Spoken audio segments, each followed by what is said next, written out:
Okay, fine. So I lied. It wasn't 10 tips, but I promise you. Tip number 3 is literally the best tip. You don't want to miss out on it. Hello, my name is Caroline and welcome to my channel. Today I'm simply here to try to entertain you. And for today's entertainment, let's get into some Animal Crossing tips, shall we? Okay, here's the deal. So as a person who literally, I think in the year 2020, we all picked up Animal Crossing at some point. Some of us got a little serious about it, you know, some of us just put it back down. And as it turns out, if you're like me, you're playing it on and off and really just was struggling with the whole quarantine thing. So I truly didn't get to advance much in Animal Crossing. But as of this beginning of March, a whole year had went by.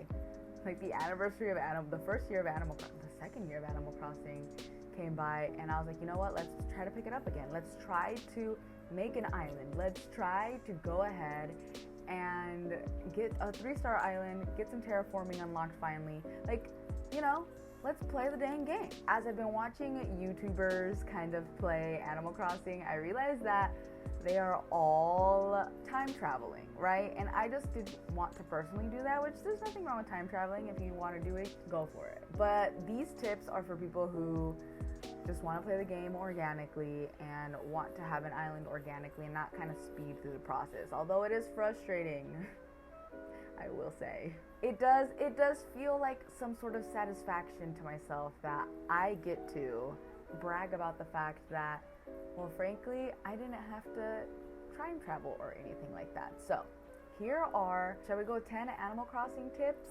Let's go to number 1. Tip number 1. All the fossils that you find, take to Blathers. I mean, I don't care. Pretty much any new sea creature, fish, bug, and also the fossils, go to Blathers first. Then after that, you can sell them out the wazoo. But obviously, if you're not trying to upgrade your museum, this doesn't really matter. But if you want to complete the museum and your little Animal Crossing Critterpedia, there you go. That's the best way to do it. Trust me. Have you seen the museum in Animal Crossing? It's really dang cool. So make sure you fill it. That's tip number 1.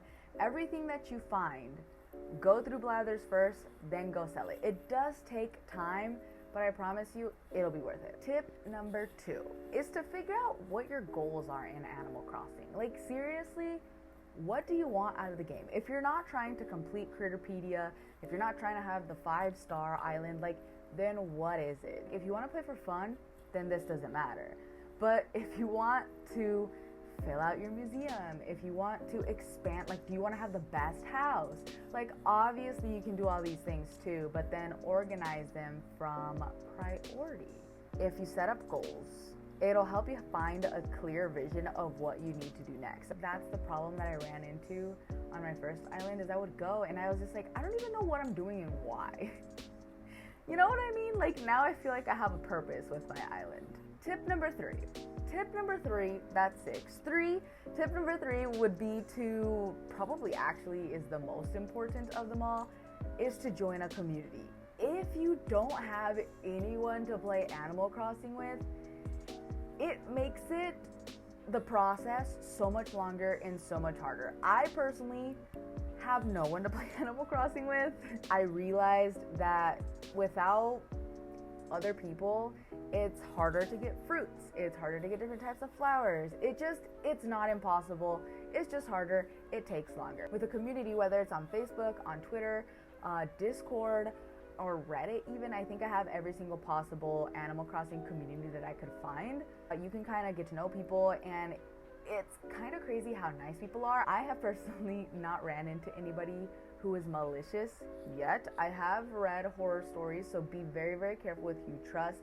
Usually you can message people beforehand, get to know them a little bit better, but I always have better luck with waiting for somebody to open up their island or to send me bells or anything like that before I just open up my own island. The thing being, like, if somebody has literally like buckets of bells, it would be to your benefit to just go to their island because your island isn't finished, and the chance of them being nasty towards you is a little bit less. Do you know what I mean? But with that being said, like, also be respectful of other people's islands. As much time as it takes, even if you are time traveling, like, it is still so time consuming playing Animal Crossing and getting a 5 rated star island, or even just items to help people out. Like, just be nice, be respectful, and people will repay that.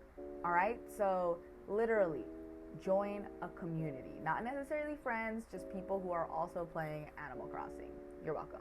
Tip number 4 is to get some sort of Animal Crossing guide. I personally love the app. I think it's just called Animal Crossing Guide.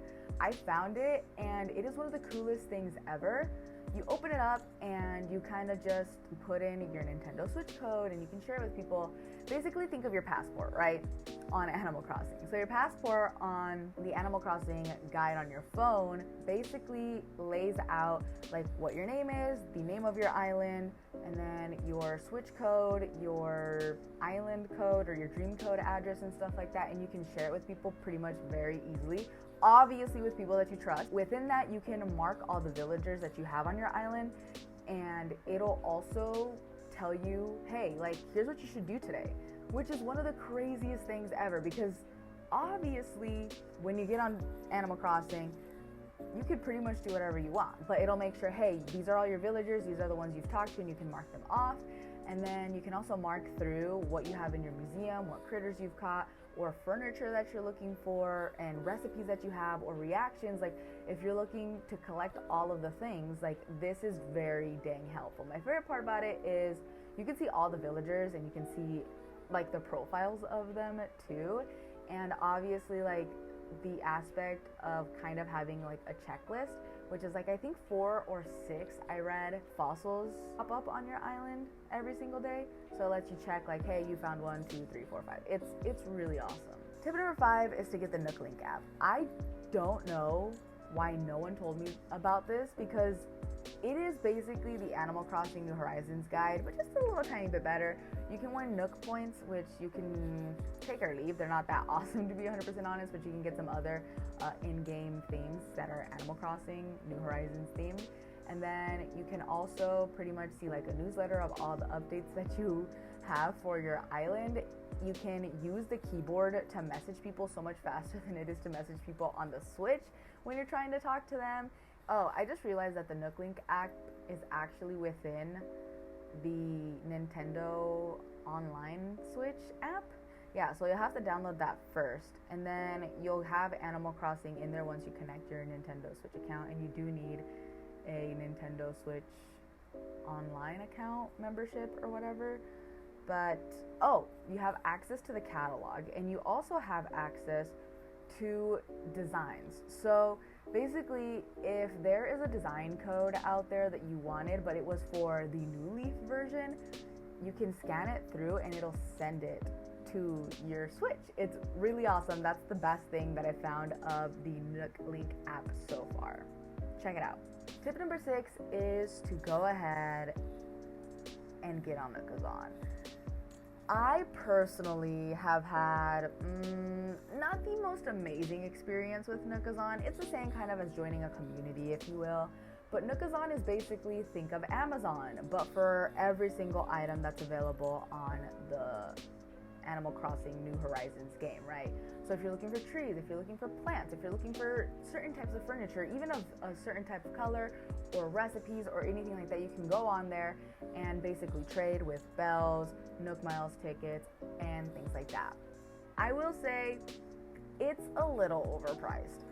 Somebody was trying to sell me a, what was it called? A rattan or rattan vanity for like 2 million bells. And you can go and check Nookopedia, which is also another great source, and it'll tell you how much you purchase it for and how much it sells for. And I think it was like 6,000 bells max. And I was like, look, I have 20,000 bells. You went to the trouble to get it and put it on here. I get that. But like, what I use Nookazon for is finding the items that I want for certain areas of my island. So if I'm looking, like right now, I'm trying to get like a cute little bamboo, very, very small bamboo garden in the back of my museum, like a little Zen garden, if you will. So I just put all the bamboo that are green items in my looking for wish list, right? Or I'm also looking for a vanity because I'm trying to recreate my office in my home. So all the items that I'm looking for, like a gamer chair and things like that, I also put them in my items wish list so that I know, like, once it shows up in my Nooks Cranny, or if somebody's offering it up on a community, I can just go get it there.